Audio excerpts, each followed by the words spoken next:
वसु हुताश्रवेश चरक प्रभृतिभ्यो नमो नमः। पातञ्जल महाभाष्य चरक प्रतिसंस्कृतैः मनोवाक्काय दोषाणाम् हत्रे विपतये नमः। अष्टादशोऽध्यायः। अथातो द्विभाषितपीडीयमध्यायं व्याख्यास्यामः।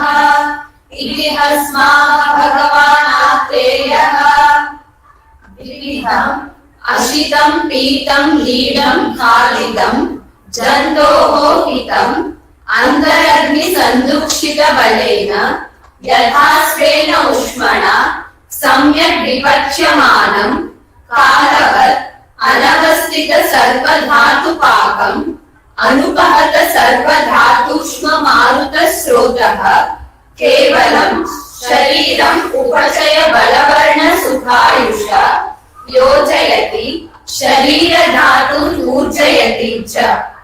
धातवो हि धात्वाहाराः प्रकृतिम् अनुवर्तन्ते। तत्र आहाररसादाख्यो रसः इत्थं च मलाख्यम् अभिनिवर्तते। कीटात् स्वेदमूत्रपुरीश वातपित्तश्लेष्माणः कर्ण अक्षि नासिका आस्य लोमकूप प्रजननमलाः केश श्मश्रु लोम नखादयश्च अवयवाः पुष्यन्ति। पुष्यन्ति तु आहाररसात् रसरुधिरमांसमेधोऽस्ति मज्जशुक्रौचांसि पञ्चेन्द्रियद्रव्याणि धातुप्रसादसंज्ञकानि शरीरसन्धिबन्ध पिच्छादयश्च अवयवाः। ते सर्व एव धातवो मलाख्याः प्रसादाख्याश्च रसमलाभ्यां पुष्यन्तः। स्वं मानम् अनुवर्तन्ते यथा वयत् शरीरम्।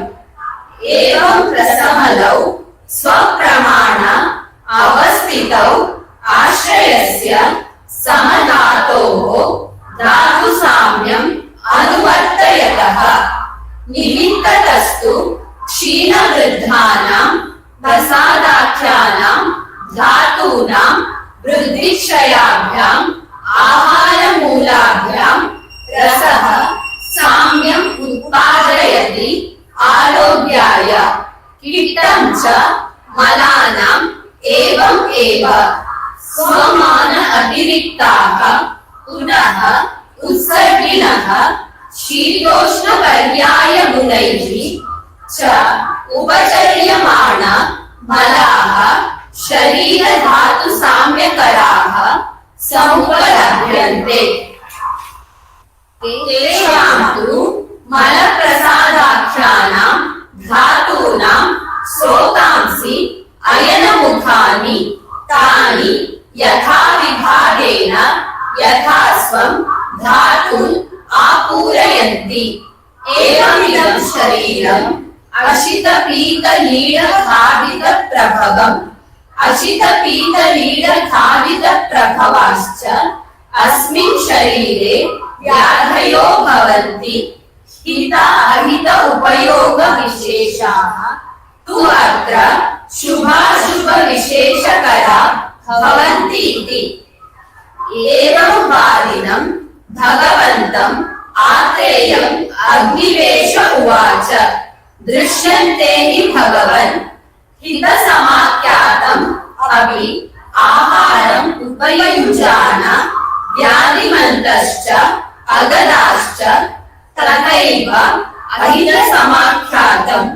एवं दृष्टे कथम् हिताहित उपयोग विशेषात्मकम् शुभाशुभ विशेषम् उपलभामः इति। तमुवाच भगवान् आत्रेयः न हिताहार उपयोगिनाम् अग्निवेश तन्निमित्ता व्याधयो जायन्ते। न च केवलम् हिताहार उपयोगात् एव सर्वव्याधिभयम् अतिक्रान्तं भवति। सन्तीः हृदे अपि अधिकाहार उपयोगात् अन्यरोगप्रभृतयः तद्यथा कालविपर्ययः, प्रज्ञापरागः, शब्दस्पर्शरूपरसगन्धाश्च असाज्ञा इति। ताश्च रोगप्रभृतयो रसान् सम्यक् उपयुञ्जानाम् अपि पुरुषम् अशुभेन उपपादयन्ति। तस्मात् हिताहार उपयोगिनो अपि दृश्यन्ते व्याधिमन्तः। अहिताहार उपयोगिनां पुनः कारणतो न सद्यो दोषवान् भवति अचारः। न हि सर्वाणि अपत्यानि तुल्यदोषाणि, न च सर्वे दोषाः तुल्यबलाः, न च सर्वाणि शरीराणि व्याधिक्षमत्वे समर्थानि भवन्ति। तदेव हि अपत्यं देशकाल संयोग वीर्यप्रमाण अतियोगात् भूयस्तरम् अपत्यं सम्पद्यते। स एव दोषः संसृष्टयोनिः विरुद्धोपक्रमो गम्भीरानुगतः चिरस्थितः प्राणायतन समुद्धो मर्मोपघाती कष्टतमः क्षिप्रकारितमश्च सम्पद्यते। शरीराणि च अतिस्थूलानि अतिकृशानि अनिविष्टमांसशोणितास्थीनि दुर्बलानि असाध्याहार उपचितानि अल्पाहाराणि अल्पसत्त्वानि च भवन्ति अव्याधिसहानि विपरीतानि पुनः व्याधिसहानि। एभ्यश्चैव अपत्राहार दोषशरीर विशेषेभ्यो व्याधयो मृतवो दारुणाः क्षिप्रसमुत्थाः चिरकारिणश्च भवन्ति। तदेव वातपित्तश्लेष्माणः स्थानविशेषे प्रकुपिता व्याधिविशेषान् अभिनिर्वर्तयन्ति अग्निवेश।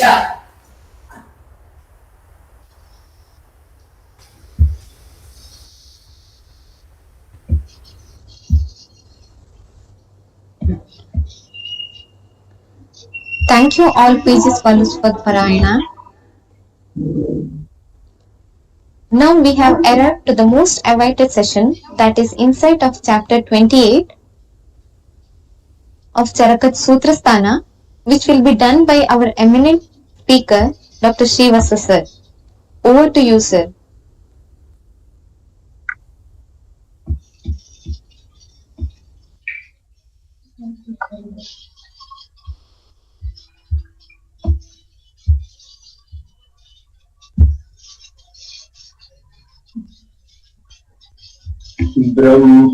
ब्रह्मार्पणम् ब्रह्महविः ब्रह्माग्नौ ब्रह्मणाहुतम् ब्रह्मैव तेन गन्तव्यम् ब्रह्म कर्म समाधिना ब्रह्म कर्म समाधिना ब्रह्म कर्म समाधिना ब्रह्म कर्म समाधिना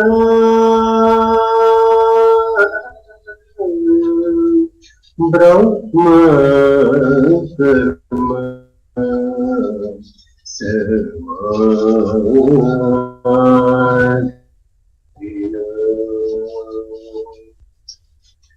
नमस्ते।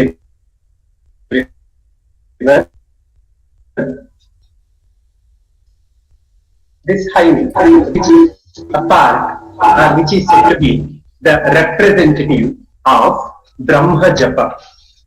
The purpose of reciting this particular shloka is related with this present chapter. because in the previous chapter, that is Annapana Vidhi Adhyaya, it is said that consumption of food which is associated with recitation of Brahma Japa prevents the manifestation of disease and it provides health and homeostasis in life. As we are talking about Vividhashitiya PTM Adhyayam, it is very essential to know the significance of the same. I started this particular time of Bhagavad Gita with Raga Hamsadhvani because Charaka Samhita extensively explains about Sangeeta Chikitsa in different contexts. Of course, it's Ayurveda, which is talking about Sangeeta Chikitsa extensively in the management of various diseases.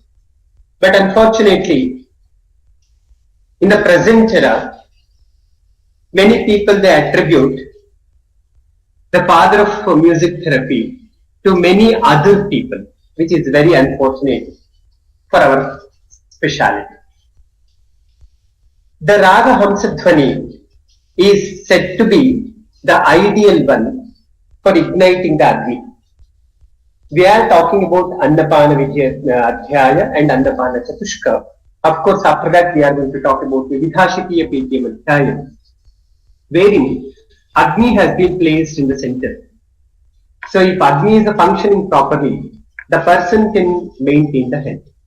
So with this particular intention, I am starting my talk with reciting the representation of a Brahma Japa mentioned in Bhagavad Gita with the Raga Hamsadhvani, which is Agni Deepaka and which maintains the formation of Dhatu properly. With this background, we will enter to the subject. So the vision for my presentation will be at the end of this session, let us get sensitized about the chapter Vividhashitiya PTM. It's only the process of sensitization. So I'm going to accomplish this particular chapter. The mission for my presentation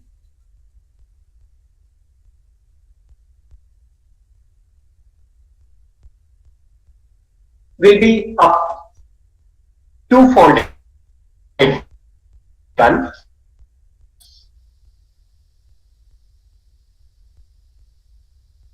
One that is Prabodhana, second one that is Prakashana.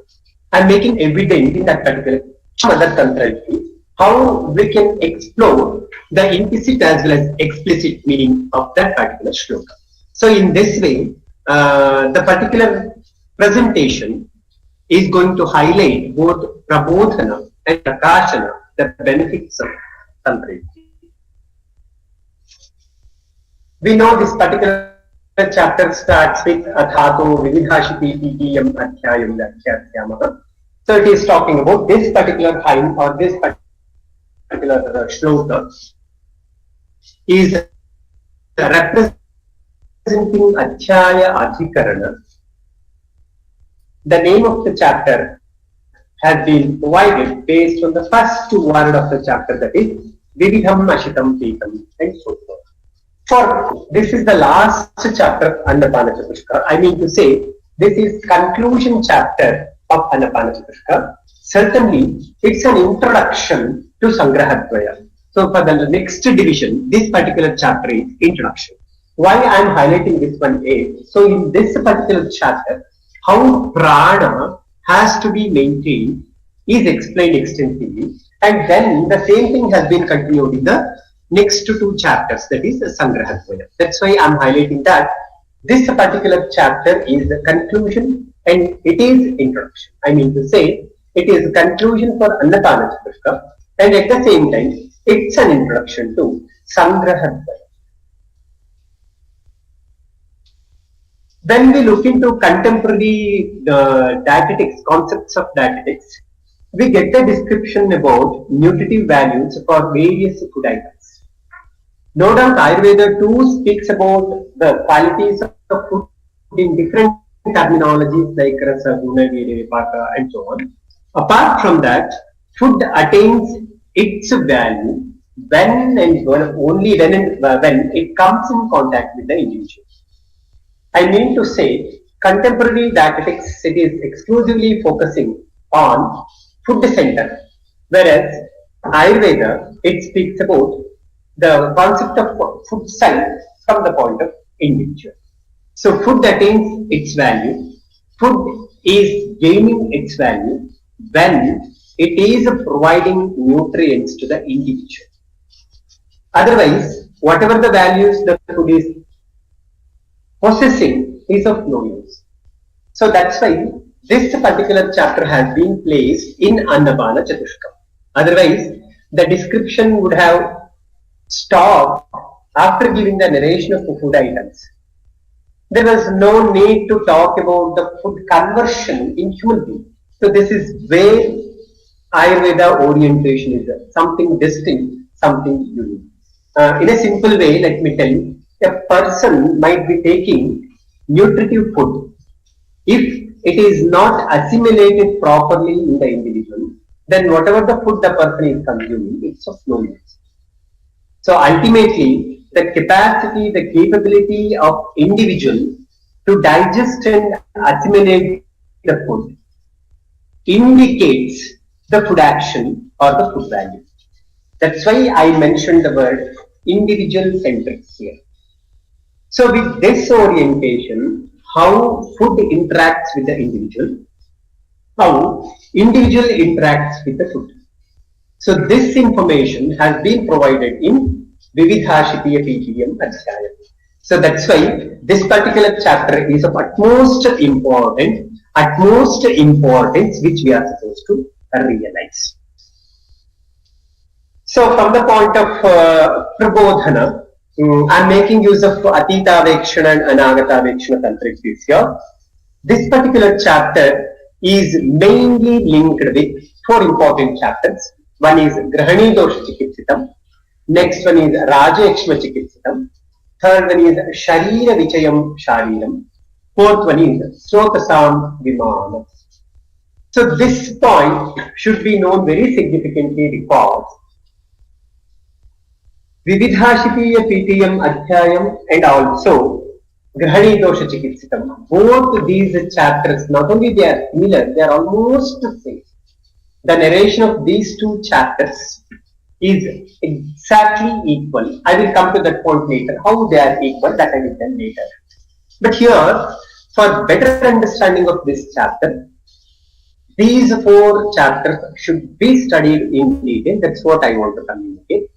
Along with these four chapters, there are four more accessory chapters to be studied. I want to call the previous four chapters as major chapters, whereas these four chapters as accessory chapters, just depending on the quantum of importance. That is Trividha Pukshiyam, Madana Kalpam, Prameha Nidanam, Shat Virechana Shatashruti.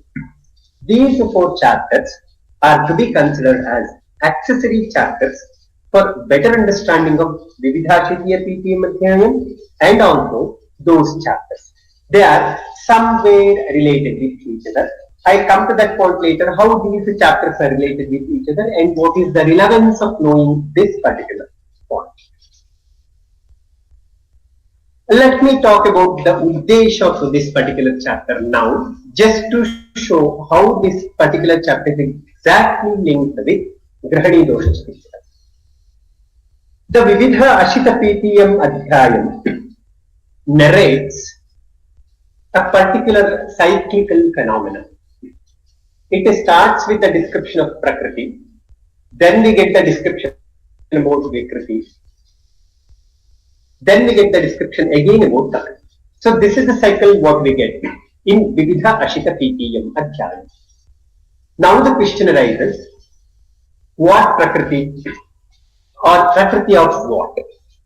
I mean to say, the whole process of Paka in the form of Prakriti has been explained here.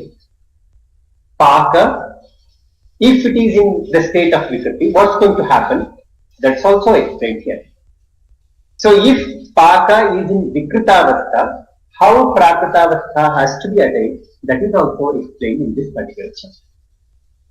That's why I said that the narration in Vividhashita PPM Adhyayam is in the form of cyclical phenomena. Prakriti to Vikriti, Vikriti to Prakriti. When we look into Grahani Dosha Chikitsitam, there of course in the commentary itself, Ayurveda Vivika Vyakhya, it is very specifically mentioned that Prakriti has been explained there also. Grahani Dosha Chikitsitam also starts with a description about Prakriti. I mean to say the process of Paka again. Then we get the description about Vikriti in the form of Grahani Dosha.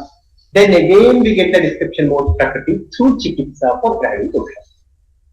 That's what I mentioned earlier.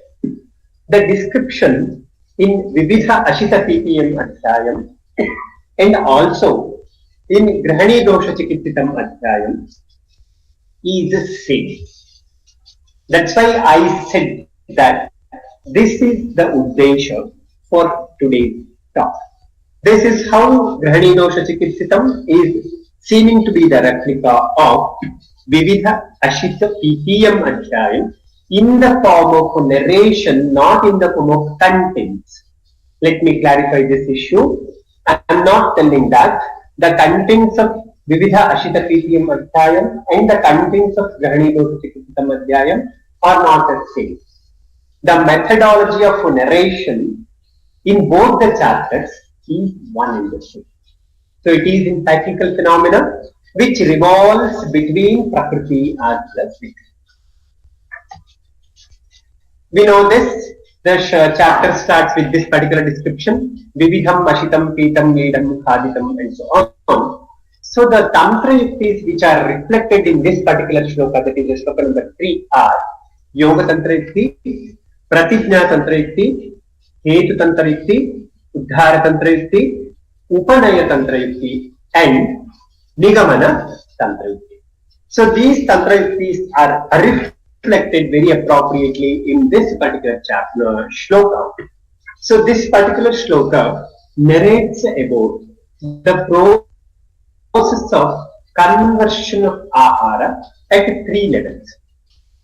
One at the level of Jataragni, second at the level of Bhutagni, third at the level of Dhatu. With the help of Ayurveda Deepika, with the help of Jalpa Kalpataru, with the help of Charakopaskara, let us try to understand this particular shloka in a bit expansive manner by using these tantritis like Padartha, Yoga, Edvartha, Nirdesha, and Pratyutsa. The food what the person is consuming commonly possesses 3 important qualities. One is Sthula, second one is Vijatiya, third one is Anatmiya. As I already said, the shloka number 3 is expanded now with the help of the tantritis like Padartha, Yoga, Hetvartha, Nirdesha, and Pratyuttara, taking the support of 3 important Vyakta and Sarakasamhita. They are Ayurveda Deepika, Jalpa Kalpataru, and Charakopaskara. So ahara, which is possessing Sthula, Vijatiya, and Anatmiya qualities,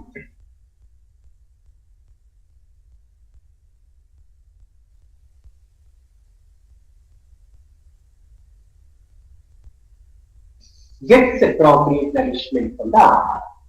So if these qualities of ahara are not converted properly, then the ahara consumed will not nourish the human being. To convert Sthula, Vijatiya, Anatmiya ahara into Sukshma Sajatiya Atmiya ahara rasa or Sharira Dhatu, Agni plays major role.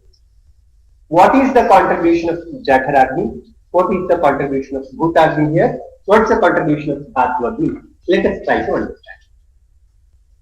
When Jataragni acts on Sthula, Vijatiya, Anatmiya ahara, then the Sthula property of ahara will be converted into Sukshma. Remaining 2 properties will be as they are. I mean to say, Jataragni will not act on the properties like Vijatiya as well as Anatmiya. Only the sthula property of ahara will get converted into sukshma property of ahara. You can get linked with the digestion and metabolism, whatever we already studied. I don't want to talk about this because whenever we talk about ahara pasa, commonly we get the picture of that one because we studied from our statement about digestion and metabolism. You can link with that information, but I don't want to highlight that one here. My intention is to talk about ahara pasa, which is explained in this particular process. So the process through which Jagaragni converts Sthula Guna into Sukshma Guna is called as Paka. Moving on to the activity of Bhutagni, one guna of ahara has been converted already. There are two more gunas which are existing in ahara. One is Vijatiya, another one is Anatmiya. Due to the activity of Bhutagni, the Vijatiya property of ahara will get converted into Sajatiya.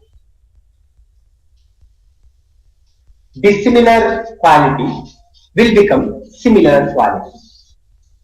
Gross quality, that is sthula, will become subtle. Okay, so because of Bhutagni or because of Bhutagni Vyapara, the Vijatiya guna of ahara will be converted into Sajatiya guna. Okay, the Panchabhautikatva of ahara will get converted into Panchabhautikatva of Sharira. But still, the product which is produced due to activity of Bhutagni will not be capable to nourish the respective dhatu because again Panchabhautikatva of each dhatu is different, composition of each dhatu is different, again the process of conversion is different. So that takes place in the next step. Okay, so in second step, only Panchabhautika ahara will get converted into Panchabhautika Sharira. Okay, but it is not sufficient to nourish the respective dhatu. So this process of conversion of Vijatiya ahara into Sajatiya ahara through Bhutagni is called as Parinamana. Moving on to the third stage, the Anatmiya property of ahara will get converted into Atmiya property of ahara by Dhatvavi. At this level, each dhatu will get appropriate nourishment. So, at the level of the Dhatvavi, the Anatmiya property of ahara will be converted into Atmiya property. So this process of conversion of Anatmiya guna of ahara into Atmiya guna of ahara is called as Paravritti. So from the consumption of ahara till the nourishment of dhatus, there are three stages. One we call it as Paka, which is because of the activity of Jataragni. Second one we call it as Parinamana, which is because of Bhutagni. The third one is Paravritti, which is because of Dhatvavi. The three gunas of ahara, they are Sthula, Vijatiya and Anatmiya, will be converted into Sukshma, Sajatiya and Atmiya. The heterologous food becomes homologous. That means Vijatiya to Sajatiya. The dissimilar food component, dissimilar with body because it is not having same physical presentation. So that dissimilar food which is possessing dissimilarity will get converted into similarity. Food which is gross will get converted into subtle. That is the thing, but Sthula to Sukshma. Okay, so this is how the process of Paka takes place, which is explained in this particular shloka. And here, few interesting links we are supposed to know. When we look into Astanga Hridayam, we get one shloka there. Vasthanastasya kayagnehi amsho dhatusu samsita. That is the unique concept which has been mentioned in Astanga Hridayam. whatever the description we get in Ashtanga Hridayam, that should have base in Charaka Samhita, right? Because Vagbhata himself said, I am presenting the information of Charaka and Samhita. So that should have some seed or fruit in Charaka Samhita itself. So when we look into this particular shloka, we get a beautiful link. See, he says, Jantoho hitam antaragni sandhukshita balena yathakvenoshmana. So this is very beautifully showing the link between Jataragni, Bhutaragni as well as Dhatu. So knowing this is very important, but not only from the point of literature clarification, but also from the point of intellectual application that we will talk later. Yes. So next we have the description like Tatra Ahara Prasadachora Sahakitam Cha Malacham Abhinirvartate and so on. Here we are having the we can see the link of Samuchaya as well as Samyoga Tantra. I mean to say, for Prakashana, Samuchaya as well as Samyoga Tantra has been utilized in this particular context. With the support of that, let us make use of Samuchaya Tantra Yukti, Prayojana Tantra Yukti, Ekanta Tantra Yukti, Anekanta Tantra Yukti, Samyoga Tantra Yukti, and let us try to have Prabodhana. So for this, let us try to have Prabodhana now. Now we are trying to understand the formation of Dhatu with other perspective. I want to call it as the Dhatu Genesis, that is complete appropriate formation of Dhatu. It involves mainly two components. It is for the purpose of understanding, I have categorized them as major component as well as supporting components. It doesn't mean that one particular component is having utmost importance, another is not having importance. It is not like that. All the components are equally important. Under major components, as it is said in the shlokas, Agni, Srota and Vayu. Throughout the process of Paka, these three components play major role. The first component is Agni, which is responsible for appropriate conduction. The second component is Srota, which links everything during the process of conduction. The third one is Vayu, which acts as driving force for the whole process of conduction. That's right. These three factors are kept in center. These three factors are kept at the top. Moving on to the supportive factors, we can call them as accessory components like Ahara, Rasa, Kala and Vaya. Kala is also contributing in the process of conversion. Vaya is also contributing in the process of conversion. So these points should be known very significantly because they are carrying importance in the form of application. Clinically, these parts are having a most importance. That's why we should transfer them. The importance of these factors are highlighted with some examples in Charaka Samhita at various contexts, as I already said, in the form of Nyaya, as we all know. Even though there are 4 Nyayas, we mainly use 3 Nyayas. One is Shreevathsa Nyaya, second one is Kedarika Nyaya, third one is Anekapota Nyaya. The 3 Nyayas are playing major role in convincing the concept of Dhatu Genesis, which is very important. Let us try to know why these 3 proposals have been mentioned in Charaka Samhita and the relevance and application of these 3 in understanding the process of conversion in brief.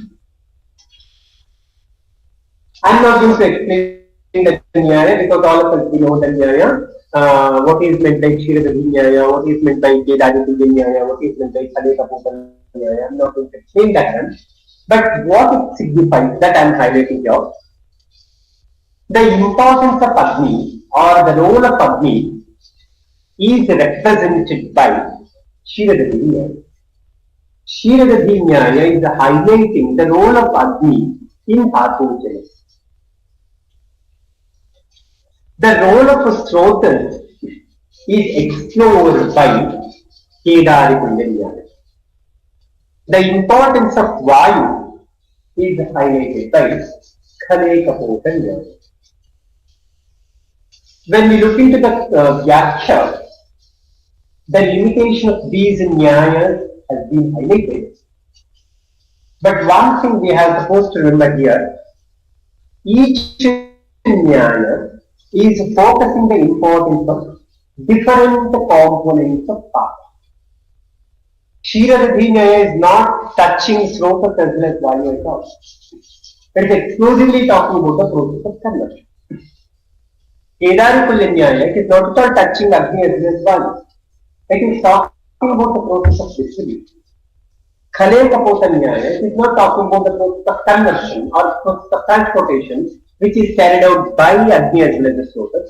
It is talking about the specification. So the three major components playing major role in the formation of Dhatu to be understood with these three Nyayas. When we look into the process of Paka, there are majorly three important events. What food we consume that will get converted.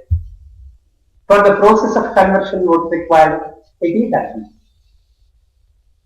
Then, what food we consume that should be propagated properly to the different places. It might be towards Jataragni, or it might be towards Bhutagni, or it might be towards Dhatagni.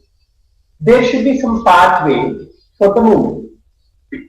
So that is highlighted by Srotas. Pathway is there, conversion is taking place. But for the movement, there should be some force. That is played by one. So, three major events in the process of Paka are, one is transformation, second one is transportation, third one is selective absorption. So, the process of transportation can be understood with the help of Kedari Nyaya.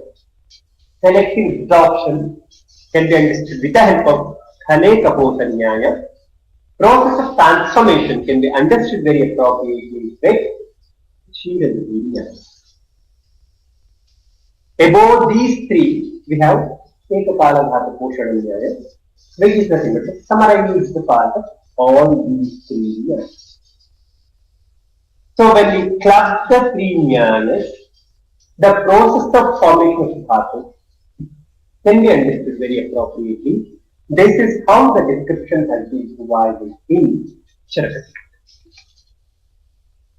So this is a brief note about the process of Paka, what I want to communicate with you. So afterwards we will move on further, in which we have some other interesting information we are supposed to know in this particular shloka. The Tantra Yukti which is evident here, or I mean to say, Prakashaka Tantra Yukti in this particular context are Apadesha as well as Atidesha context. We have one interesting point in this particular context. The concept of Vriddhi as a Kshaya of Dhatu has been justified very appropriately here. That's what I mentioned earlier in the context of Ashtanga Hridayam. Tesham Sada Adivitibhyam Dhatu Vriddhi Kshayo Bhava. For that particular concept explained in Ashtanga Hridayam should have some basis in Saraswati.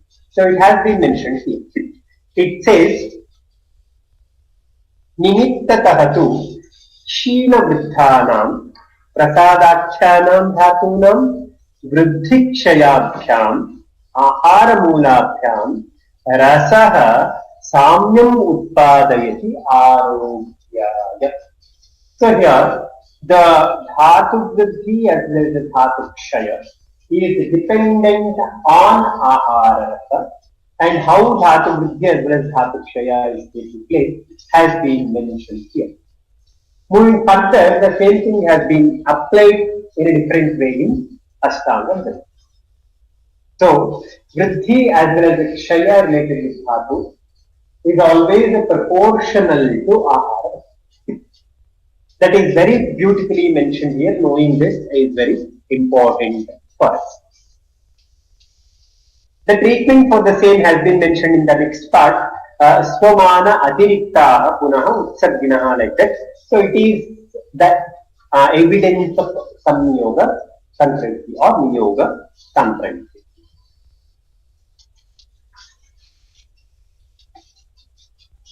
Okay. The purpose of knowing this, why this has to be known, the prayojana concurrency is evident here. I am not going to explain that in detail. Now, one unique conversation starts. It is a shift from Prakriti to Vikriti. That's what I mentioned earlier. This is a chapter in which we get the description of both Prakriti as well as Vikriti. So now, how this particular Prakriti gets converted into Vikriti? So there was a question. So here in this particular shloka, that is the shloka 6, two tantras are evident. One is the Samshaya, second one is the Purva Paksha. For that, the clarification has been provided very beautifully. I want it is representing the Tantra. There are 4 important factors for the manifestation of disease, as we all know. 3 we know. We consider Atatmendriya Samyoga, Prajnaparadha as well as the Parinama. And many times we include Ahita Ahara either in Asatmendriya Samyoga, under Rasanendriya Hina Yoga, Yoga, Nishya Yoga, or under Prajnaparadha. Many times we do that, considering that Trivida Ayatana has been mentioned in Charaka as the cause for all the disease. But here we have one unique point which we should keep in our mind. Excluding Atatmendriya Samyoga, Prajnaparadha as well as Parinama, Ahitahara is also a cause for Vyadhi that has been mentioned here. So this point we have to keep in our mind. Of course, intellectually including Ahitahara in either Atatmendriya Samyoga or Prajnaparadha is one part. But as such, in the text itself, it is said that Ahitahara is also a cause for Vyadhi. Apart from Ahitahara, Atatmendriya Samyoga, Prajnaparadha and Parinama are also the causes for Vyadhi. But what decides the manifestation of disease? That was the question. For that, answer has been given very beautifully here. This point we should know for the practice. This point is very important. So it says, Nagi sarvani apachyani tulya doshani nacha sarve doshaha tulya dalaha nacha sarvani sharirani yadhikshamatve samarthani bhavanti. 3 factors have been mentioned which play major role in the manifestation of disease. All apachas consumed by many people are not having same strength. There are some factors which manipulate the effect of apacha. Similarly, all doshas, they are not having same potency of producing disease, because there are some other factors which decide the potency of disease. All shariras are not possessing same vyadhikshamatva, because there are some other factors which manipulate vyadhikshamatva. So these 3 factors play major roles in the manifestation of disease, which we should keep in our mind. That is very important from the point of practice. So let us try to explore this a bit, not in detail. As I already said, it's the process of sensitization.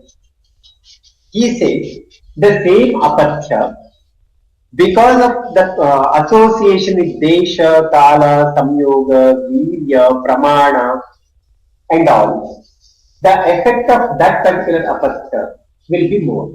I'll give a simple example. A person is consuming rukshahara. If rukshahara is consuming jangala desha, the effect will be more.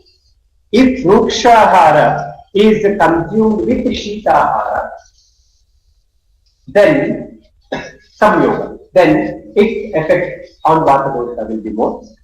If rukshahara again is consumed with shita virya ahara, then again its effect will be more. And if the same rukshahara, if it is consumed in excess, its effect will be like that. Same rukshahara, if it is consumed in anupadesha, its effect will be less. Rukshahara, if it is consumed in jangaladesha, its effect will be more. Apachya is the same, but there are some factors which influence the strength of that vidana in causing the difference. So that's why we cannot say that all the apachyas are producing same level of doshic diffusion. This is point number 1. Coming to point number 2, dosha gets associated with various components which leads to the manifestation of this. Pitta, when it gets associated with rakta, the severity of disease will be more. Kapha, when it gets associated with Veda, the severity of the disease will be more. So like that, that's what samsrishta yoni means. In the same way, when the disease is gambhira, deep-rooted, when dosha is deep-rooted, then the severity will be more. We know that uttana, gambhira, in the context of Vasarakta, and so on. So when doshas, they affect marma, then the severity of the disease will be more, depending on the See, dosha is the same. When it gets linked with various components, the severity of disease gets intense. This is how this particular concept is linked with the concept of Satyakama Samaveta and Recitation Samaveta, which has been explained in Vimanasana first chapter. I am not going to explain that now because that's not the part of today's discussion. So moving on to the third point, as it has been mentioned very specifically, nacha sarvani sharirani yadi kshamatve samarthani bhavanti. So when the person is having appropriate sharira, I mean to say samamamsa pramanatsu samasamhanano naraha. So if the person is possessing all those qualities, automatically he will be having very good yadi kshamatva and there will be manifestation. Then so these three factors play major roles in the manifestation of disease, which we are supposed to keep in our mind. That is very important. So the concept of Vyadikshamatva has been explored here. Okay, so these three factors, they decide the manifestation of Vyadhi later. The next point I want to highlight in this particular context is येभ्यः च एव अपथ्य आहार दोष शरीर विशेषेभ्यो व्याधयो मृदवो दारुणाः क्षिप्र समुत्थाः चिरकारिणः. So the mild form of the disease, severe form of the disease, acute manifestation of the disease, chronic manifestation of the disease always depends on the previous three factors. Again, I am going to highlight the same. Apatya, sarva apatya, sarva dosha, sarva sharira vyadhi. Okay, so these three factors should be considered always. Involvement of these three factors decide the manifestation of vyadhi, either in the form of mrududarana or in the form of kshiprottana, chirottana. So this point we are supposed to keep in our mind, which is very important. The Tantra Yukti evidence, I mean to say Prakashana, in this particular shloka are Yakshana, Prasanga and Aneka. Now comes the description of Pradosha Vikara, which is a very important one and which is very special one. So it explains a different platform here.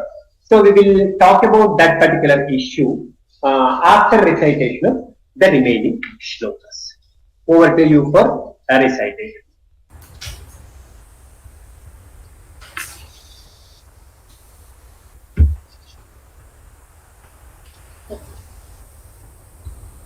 तत्र रसादिषु स्थानेषु प्रकुपितानां दोषाणां यस्मिन् स्थाने ये ये व्याधयः सम्भवन्ति तां स्थानं तावत् अनुव्याख्यास्यामः.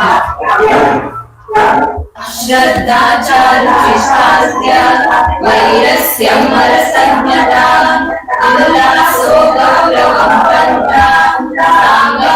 साङ्गमर्दोजरस्तमः पाण्डुत्वं श्रोतसाम्रोध क्लैब्यं साधकृशाम्बता नाशोऽग्नेर यथा कालम् वलयः फलितानि च रसप्रदोषजारोगा वक्ष्यन्ते रक्तदोषजाः कुष्ठवी सर्पपिडका रक्तपित्तमसृद्धरः गुदमेढ्रास्य पाकश्च प्लीहा गुल्मोऽथ विद्रतिः नीलिकामलाप्यङ्क पिप्लवस्किलकालकाः दद्रुश्चर्मदलं श्वित्रम् पामाकोटास्रमण्डलम् रक्तप्रदोषाज्जायन्ते श्रुडुमांसप्रदोषजान् अधिमांसाद्भुतं कीलम् गलशालूकशुण्डिके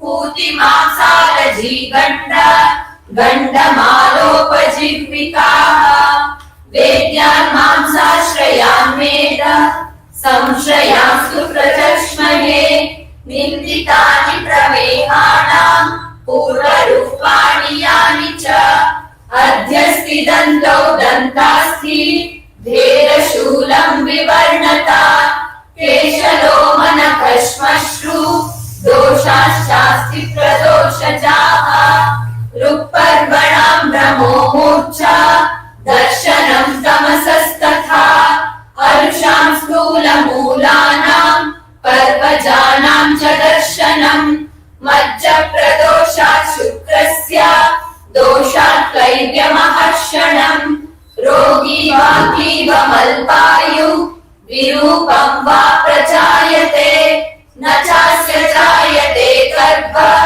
पतति प्रस्रवत्यपि शुक्रम् हि दुष्टम् सापत्यम् सदारम् बाधते नरम् इन्द्रियाणि समाश्रित्य प्रकुप्यन्ति यदा मलाः उपघातोपतापाभ्याम् योजयन्तीन्द्रियाणि ते स्नायो शिराकण्डराभ्यो दुष्टा क्लिश्नन्ति मानवम् स्तम्भसङ्कोचकल्लीभिः ग्रन्थिस्फुरणसुप्तिभिः मलानाश्रित्य कुपिता भेदशोषप्रदूषणम् दोषामलानाम् कुर्वन्ति सङ्गोत्सर्गावतीव च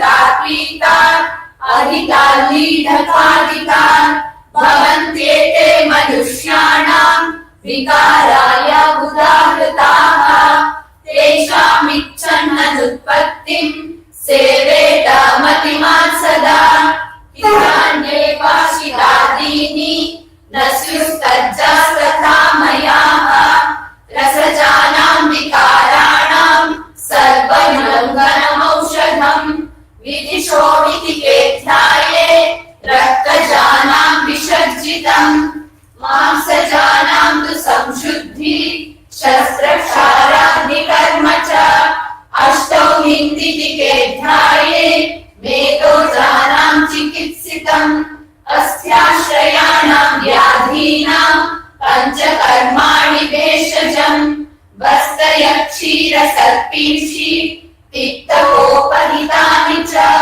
मज्जशुक्रसमुत्थानम् औषधम् स्वादुतिक्तकम् अन्नम् व्यवाय व्यायामो शुद्धिकारे च मात्रया शान्तिरिन्द्रियजानाम् तु त्रिमर्मीये प्रवक्ष्यते स्नायुवादिजानाम् वशमो वक्ष्यते वातरोगिके न वेगान्तारणे ध्याये चिकित्सा सङ्ग्रहः कृतः मलजानाम् विकाराणाम् सिद्धिश्चोक्ता क्वचित् क्वचित् व्यायामादूष्मणस्तैष्ण्यान् हितस्यानवचारणात् कोष्ठात् शाखामलायान्ति धृतत्वान् मारुतस्य च तत्रस्थाश्च विलम्बन्ते कदाचिन्न समीरिताः नादेशकाले कुप्यन्ति भूयो हेतु प्रतीक्षिणः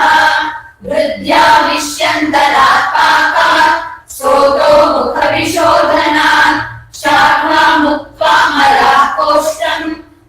प्राणादिवायोश्च निग्रहः अजातानामनुत्पत्तौ जातानां विनिवृत्तये रोगाणां योगिभिर्दृष्ट सुखातीतं समाचरे सुखार्था सर्वभूतानां मता सर्वा प्रवृत्तयः ज्ञानाज्ञानविशेषास्तु मार्गा मार्गप्रवृत्तयः हितमेवानुरुध्यन्ते प्रपरीक्ष्य परीक्षकाः रजो मोहावृतात्मानः प्रियमेव तु लौकिकाः श्रुतं बुद्धिस्मृतिर्दाक्ष्यं धृतिर्हितनिषेवणम् वाग्विशुद्धिश्रमो धैर्यम् आश्रयन्ति परीक्षकम् लौकिकं नाश्रयन्ते ते गुणा मोहरजश्रितम् तन्मूला बहवो यन्ति रोगाः शारीरमानसाः प्रज्ञापरागाद्गदितान् अर्थान् पञ्च निषेवते सन्धारयति वेगांश्च सेवते साहसानि च कदाल्पसुखसंज्ञेषु भावेष्वग्नोऽनुरज्यते रज्यते न तु विज्ञाता विज्ञाने ह्यमरीकृते न रागान्नाप्यविज्ञानात् आहारानुपयोजयेत् परीक्ष्यमिदमश्नीयात् देहो ह्याहारसम्भवः आहारस्य विधावष्टौ विशेषा हेतुसंज्ञकाः शुभाशुभसमुत्पत्तौ तान् परीक्ष्य प्रयोजयेत् परिहार्याण्यवध्यानि सदा परिहरन् नरः भवन्त्यनृततां प्राप्तः साधूनामिह पण्डितः यत्तु रोगसमुत्थानम् अशक्यम् इह केनचित् परिहर्तुं न तत्प्राप्य शोचितव्यम् मनीषिभिः तत्र श्लोकाः आहारसम्भवम् वस्तु रोगश्चाहारसम्भवाः हिताहितविशेषाच्च विशेषः सुखदुःखयोः सहत्वे च सहत्वे च दुःखानां देहसत्त्वयोः विशेषो रोगसङ्घाश्च धातुजाहे पृथक् पृथक् तेषां चैव प्रशमनम् कोष्ठाशाखा उपेत्य च दोषा यथा प्रकुप्यन्ति शाखाभ्यः कोष्ठमेत्य च प्राज्ञाग्नयो विशेषश्च स्वस्थातुरहितं च यत् विविलासितपीतिये तत्सर्वं सम्प्रकाशितम् इत्यग्निवेशकृते तन्त्रे चरकप्रतिसंस्कृते सूत्रस्थाने विविलासितपीतियो नाम अष्टाविंशोऽध्यायः इत्यन्नपानचतुष्कः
Well, we come to know about the impact of apatya, dosha, and the sharira in the manifestation of vyagi.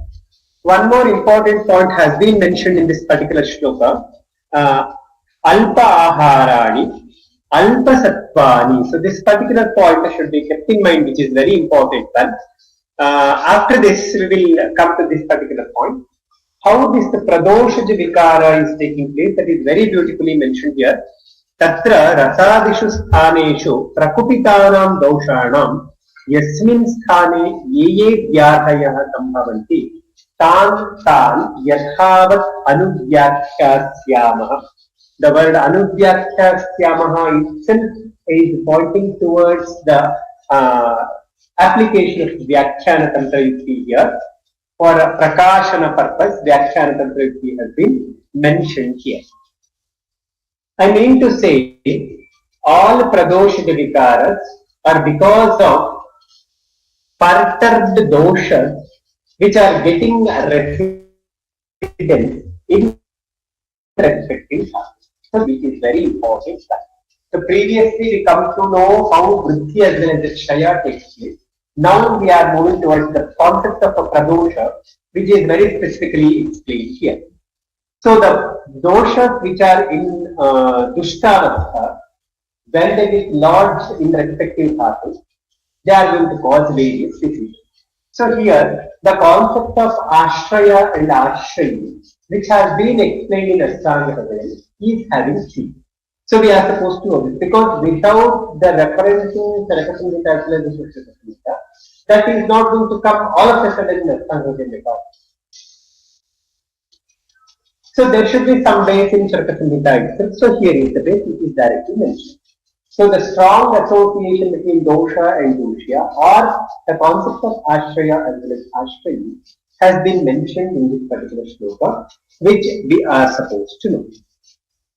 When we look into various pradoshaja vikaras, starting from rasa pradoshaja vikara, so they are all explained based on two tantra yukti. One is swasamjna, another one is samuchaya. Throughout from shloka number 9 to till shloka number 22, Malan Ashritya Kupita. So up to that, these two tantra yuktis are utilized very appropriately. Please see the mistake. One is the Swasamjna Tantra Yukti, second one is the Samuchaya Tantra Yukti. These informations are at most neglected clinically. I want to share 2-3 points at this particular point. When we look into Rasapradoshaja Vikara, nowadays the cases whatever we get, maximum of the cases they fall under this particular category. So we know the nidanas for Rasapradoshaja Vikara, which are mentioned in Photo Viman. That's what I mentioned earlier. So this particular chapter is having names with Vimanasthana primarily. That's what I mentioned. So now I am linking the same just to explain this. In that particular context, it is said that Chintyanam Ati Chintana. Especially in metropolitan cities, we get the people who are habituated with this particular nidana, because of which they present with all these people. Rather than labeling them under any disease, they fall under like Rasapradoshaja Vikara, like that. Many times they fall under this condition. They present with Ashraddha, they present with Aruchi, they present with Angamarda, they present with Sada, they present with Nashadni. So these presentations will be there, which are very vague, but we can think very beautifully like this. Especially the people who fall under IT profession, they are having this type of presentation repeated.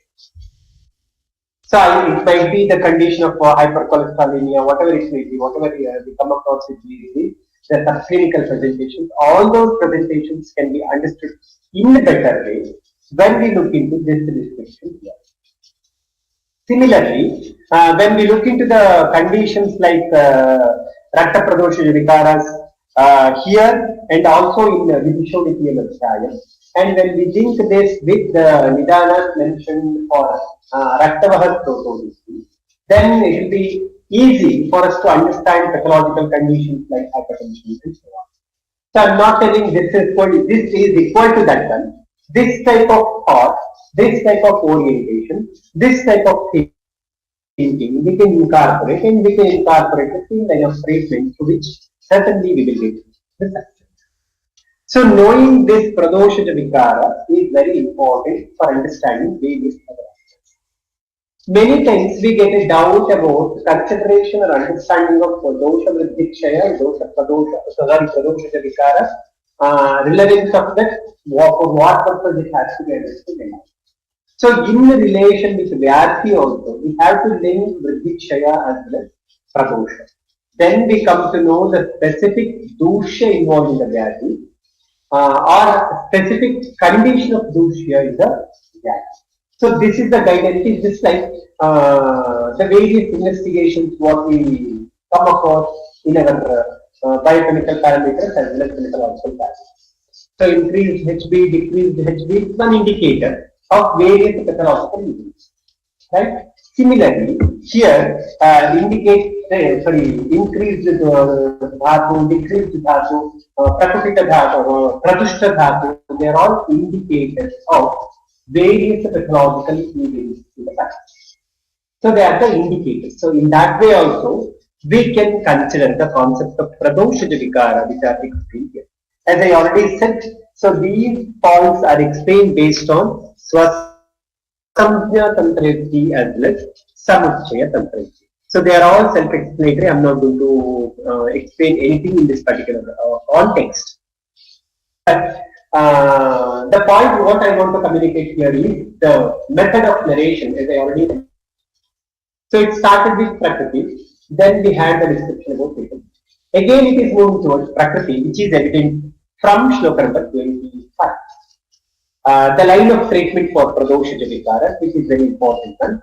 So we don't have specific separate line of treatment for each part. The line of treatment is pointing towards particular condition, which is very important one. In the context of Raktaja Vikara, the description has been mentioned in the Shreevathsa. So from shloka number 25 to 27, Atitavekshana Tantra is explained. Whereas from shloka number 28 to 30, Anagata Tantra is explained. So this is the beauty of this particular chapter. So all the tantras are explored in a very beautiful way, in a very distinct way. After the narration of this, as I already said, extension of management has been explained in a different way. That is based on the gati. Always the treatment in Ayurveda, sorry, I don't want to use the term treatment, Chikitsa. Chikitsa in Ayurveda has been explained based on gati. So Vikriti is also because of gati. We can attain Prakriti by rectifying gati.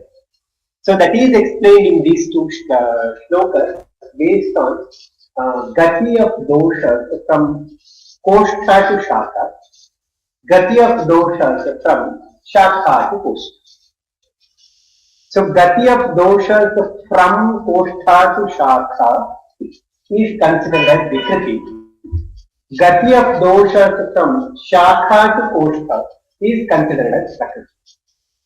I mean to say, Vyadhi is because of dosha gati from Koshtha to Shaka, and whatever the Shodhana Upakrama we do, they are all designed based on inducing dosha gati from Shaka to Koshtha. So this is evident in the context of Madana Kalpadhyayam. That's why I mentioned there Madana Kalpadhyayam as a necessary chapter to be known in relation with Vividhashitiya PPD. Hope you recall that point. I mentioned that earlier.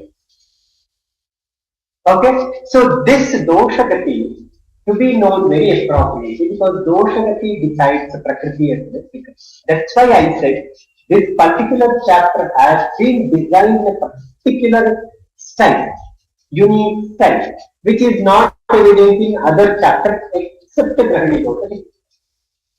Only in these two chapters we get that particular style. So here, Again, the concept of Prakriti as well as Vikriti has been explained and explored based on those steps.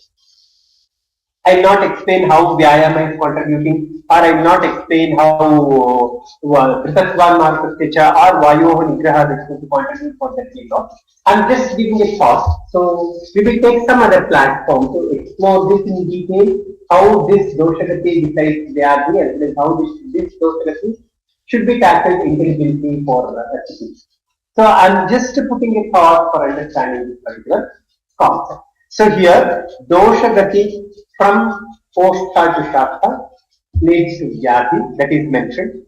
So, Doshagati, when it is promoted from Shakha to Postha, it acts as Chikitsa. So, that has been explained in this particular context. So, here Uddesha Tantrayakti, Padartha Tantrayakti, Atidesha Tantrayakti, and Vidhana Tantrayakti. These four Tantrayaktis are evident for the purpose of Prakashana in shloka number 31 to 33. Moving on to the next, said that we should follow, that's why we should follow the discipline related to consumption. So it is Nirnaya. We have to do that, you have to do that. So it is like that. So here also I am not going to explain anything very specifically. In the next shlokas like 36 to 38, so the role and the relevance of Parikshapa has been explained. So here again, the role of Samyoga Tantrayakti has been explored very significantly.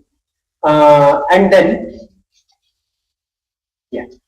In shloka number, in remaining all shlokas, we get the present, we get the reflection of Nirnaya Tantrayakti, Sanniyoga Tantrayakti, as well as Swasamjna Tantrayakti extended.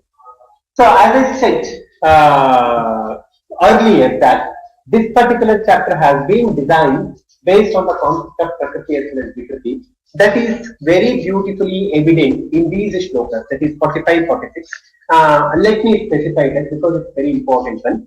Ahara Sambhavam Vastu, that is Prakriti. Deha is because of Ahara. Rogaha cha Ahara Sambhavaha, that is Vikriti. Next, Hitahita Visheshacha, Visheshaha Sukha Dukkhayoho. Sukha is because of Hita Vishesha. Dukkha is because of Ahita Vishesha. Again, Sukha is Prakriti, Dukkha is Vikriti. Moving on to the third one, Sahatvecha Asahatvecha Dukkhanam Deha Sattvayoho. Dukkha Sahatva Deha Sattvayoho, Dukkha Asahatva Deha Sattvayoho. So here again it is Prakriti as well as Vikriti. Next,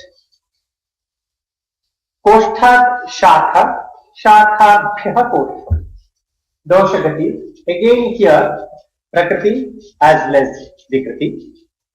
Prajna Ajnayoho Visheshaha cha, Swastha Atura Hitam cha. Again Prakriti as well as Vikriti. So when we look into this conclusionary remarks of this particular chapter, it's clearly evident that this is one unique chapter in which the special methodology for narration has been explored, that is a cyclical phenomena which deals with three important phases, journey from Prakriti to Prakriti. In between there is Vikriti. So we should know this methodology, then we will understand that particular chapter very appropriately. Otherwise what happens, we will be in confusion. What is the link between Ahara Patra? Why there we have the description about Pradosha Vikara? Why the description of Doshagati has come there?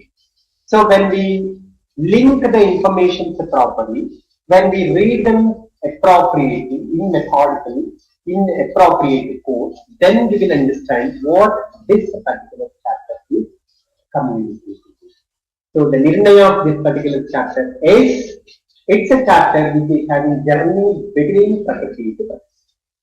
So it's a cyclical phenomenon. So utmost importance has to be given for Prakriti in relation to Shaka. If at all it is getting deviated, again there should be efforts to bring back to Prakriti, which is very important. This is how Vivibhashita PPM Adhyayam has been done. With this, let me conclude the chapter. Thank you.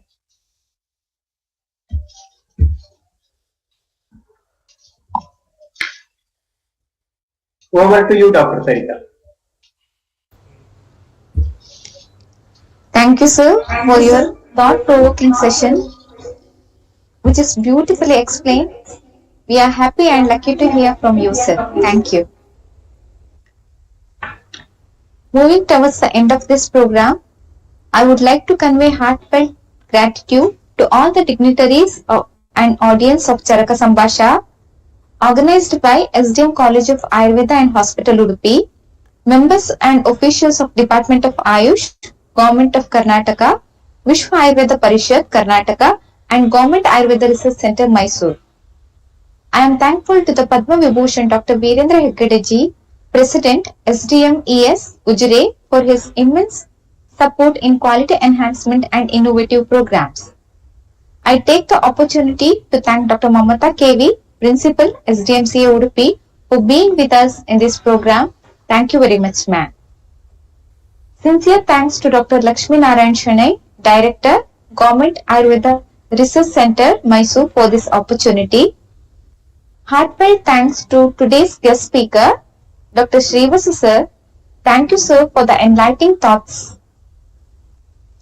I extend my thanks to Dr. Niranjan Rao, Dean of PG and PhD Studies, Dr. Nagaraj S., MS, SDMCA Udupi, and all the PG scholars who have beautifully recited today's matter of concern.